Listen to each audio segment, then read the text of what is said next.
fellow viewers, you're watching GW News Recap. I'm your anchor Azin Jamir, bringing to you the top stories of the week. Let's have a look at the stories that made it to the headlines. Prominent Naga politician and five-time MLA Imkong Imchen passed away at a hospital in Guwahati on November 11 after a brief illness.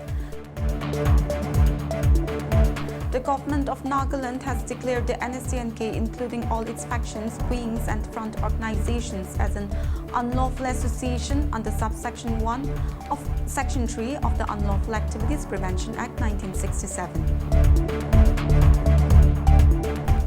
The National Democratic Alliance delivered a crushing blow to its opponents in Bihar, racing ahead to retain a par with a sweeping win on 202 seats, over-delivering on all expectations.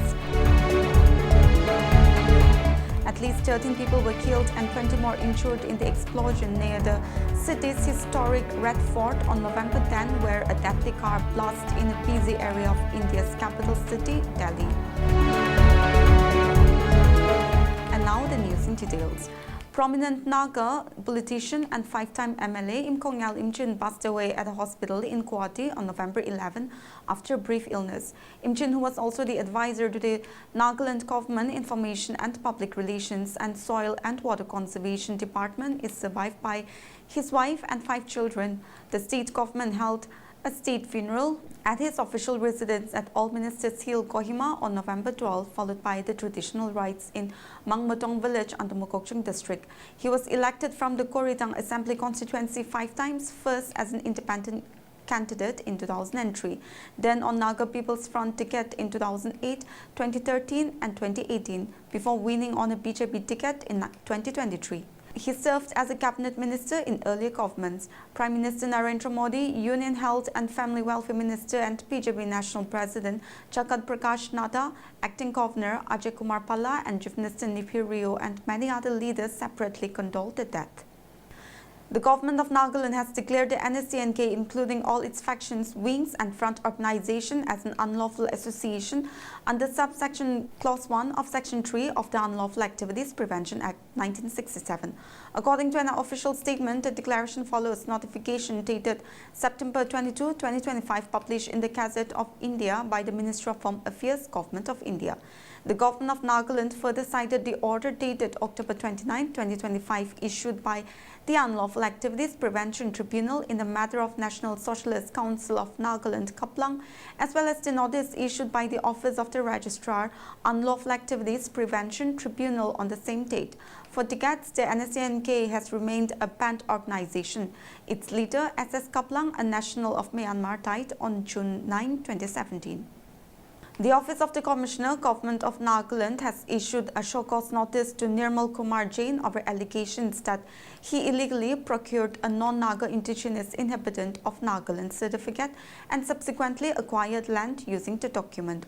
According to the notice, the Dimapur Naga Students' Unions had submitted a representation to the Deputy Commissioner of Dimapur on June 26, 2025, alleging that Jain had unlawfully obtained the certificate.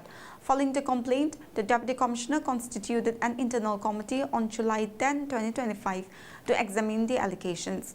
The committee, after inquiry, submitted its report concluding that aggravated fraud had been committed in a deceitful manner with elements of conspiracy and convenience to defraud the government.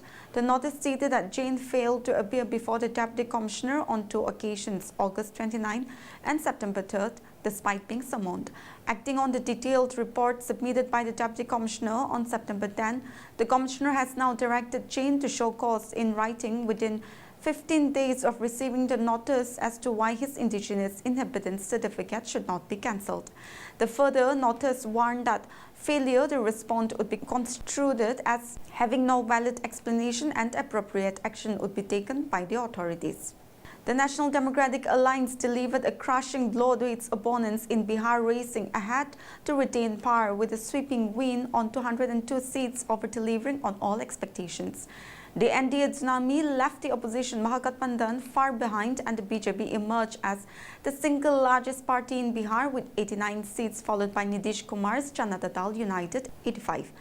While the Mahagathbandhan, including RJD and Congress, suffered a crushing defeat, Prashant Kishore's Jan Suraj party failed to open its account despite an extensive campaign. while the NDA was well above the 122-seat majority mark with 202 seats. The Mahatgabandhan struggled to breach even the halfway mark to 50, securing just 34 seats. The Rashtriya Janata Dal (RJD) won 25 seats while Congress managed 6. The Communist Party of India, Marxist-Leninist Liberation and the Communist Party of India, Marxist, won 2 and 1 seat respectively. The ruling NDA decimated the Mahatgabandhan in Bihar on Friday to retain power, reaffirming Prime Minister Narendra Modi's popularity and Chief Minister Nitish Kumar's enduring appeal and dealing a body blow to the Congress and ally RJD. The massive scale of the victory of the National Democratic Alliance can be gauged from the fact that its two main constituents, BJP and JDU, clocked a nearly 85% strike in 101 seats each they had constituted. The alliance secured a 200-par win for a 3/4 majority in the 243-member Bihar Assembly, with the BJP emerging as the single largest party. At least 13 people were killed and 20 more injured in the explosion at the city's historic Red Fort on November 10, where a deadly car blast in a busy area of India's capital city, Delhi. The National Investigation Agency carried out raids in Delhi, Jammu and Kashmir, Punjab, Haryana, Uttar Pradesh and Madhya Pradesh in connection with the explosion in Delhi. The explosion happened at 6:52 p.m. in a white-collared Hyundai i20 driven by a Kashmiri doctor, Umar Mohammed alias Umar Nabi. He was a doctor at Al Falah University in Faridabad, which is currently under the scrutiny of investigative agencies. Besides him, 2 doctors associated with Al Falah, Muzammil Khaneh and Shavin Syed, have also been arrested. An extremely volatile explosive, infamously known as the Mother of Satan, was likely used in the blast that ripped through the heart of the national capital a week ago, investigators suspect. Triacetone, triperoxide, and it can explode simply due to heat without any detonator, officials said, with forensic experts now trying to confirm if it was indeed TATP behind the deadly blast. The cops earlier suspected the use of ammonium nitrate in the blast in an I-20 car near the Red Fort on November 10, which left 13 people dead and nearly 2 dozen injured. Umar Mohammed, a doctor with alleged links to the Pakistan-based Jaish-e-Mohammed terror group, was driving the car when it exploded. The probe teams believe Umar was aware of the unstable nature of TATP before he entered the crowded locality.